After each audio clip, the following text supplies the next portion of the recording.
सभी को सुप्रभात। बहुत अच्छा लगा आप सभी के कमेंट देख कर के कि आपने ईमानदारी के साथ अपने जो भी व्यवहार हैं, आज अपनी जो गलतियाँ हैं, उसको आपने स्वीकार किया है। कल से पक्का पढ़ूँगा या कल से पक्का करूँगा। इस से बाहर निकलने के लिए सबसे पहला जो प्रोसेस है वो आपने इनिशिएट कर लिया है, वो है अपनी गलतियों को स्वीकार करना।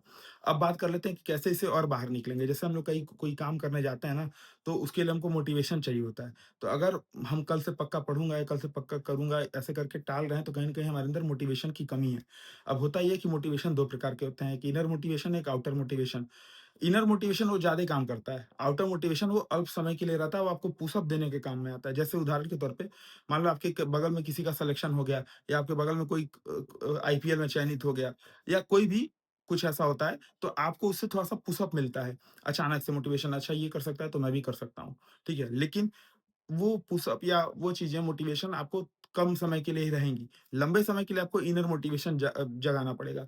उसके लिए सबसे पहला तरीका क्या है कि पहली बात तो ये है कि आपको ये समझना पड़ेगा कि आप ये काम करना क्यों चाहते हैं? आप आईएएस क्यों बनना चाहते हैं? आप पीसीएस क्यों बनना चाहते हैं? आप क्रिकेटर या कुछ जो स्पेसिफिक काम करना चाहते हैं, क्यों करना चाहते हैं? ठीक है? कमेंट करके एक बार बताइएगा कि आप करना क्या चाहते हैं और क्यों करना चाहते हैं? ठीक है? दूसरा, जब भी आप मान लो आपने तय कर लिया कि आपको क्रिकेटर बनना है या आपको आईएएस बनना है, तो आप उसमें एक प्लानिंग करोगे। ऐसा नहीं कि सीधे रैंडम उठा करके पढ़ने चीज़ें स्टार्ट करने लग जाओगे। तो एक जो मोटिवेशन कम होने के पीछे महत्वपूर्ण कारण ये होता है कि हम रैंडम चीज़ें करने लगते हैं। रैंडम से मन किया तो जाकर के क्रिकेट खेलना शुरू कर दिया, रैंडम से मन किया तो जाके स्विमिंग करना शुरू कर दिया, रैंडम से उठा करके किताबें पढ़नी शुरू कर दी। ये रैंडमनेस वाली चीज़ें एक थोड़े समय के बाद जाकर के आपको फिर से डिमोटिवेट करके ले आएँगी। ठीक है? तो कहीं न कहीं आपको जो भी काम करो उसका मीन्स होना चाहिए। ठीक है? तो इसके लिए करना क्या है, जैसे मान लो आप तैयारी कर रहे हो और उसमें मोटिवेशन नहीं आ रहा, तो सीधे-सीधे कोई एक शेड्यूल फ़ॉलो करो या शेड्यूल बनाओ। तो एट लीस्ट आप सभी के हेल्प के लिए हम लोगों ने यूपीएससी हिंदी ने यूपीएससी, यूपीपीसीएस सभी परीक्षाओं के लिए शेड्यूल बना रखे हैं।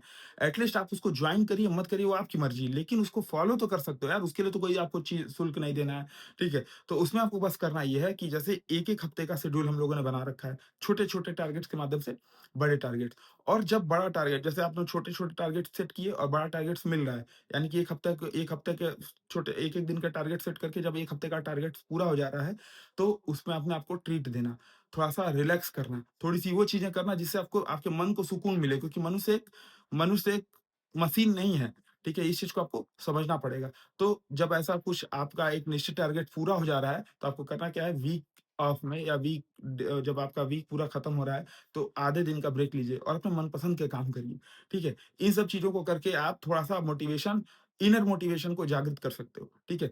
समय प्रबंधन बहुत बड़ी मतलब इसकी माँग है। मिलते हैं इस पे नेक्स्ट वीडियोज़ में, तब तक के लिए जय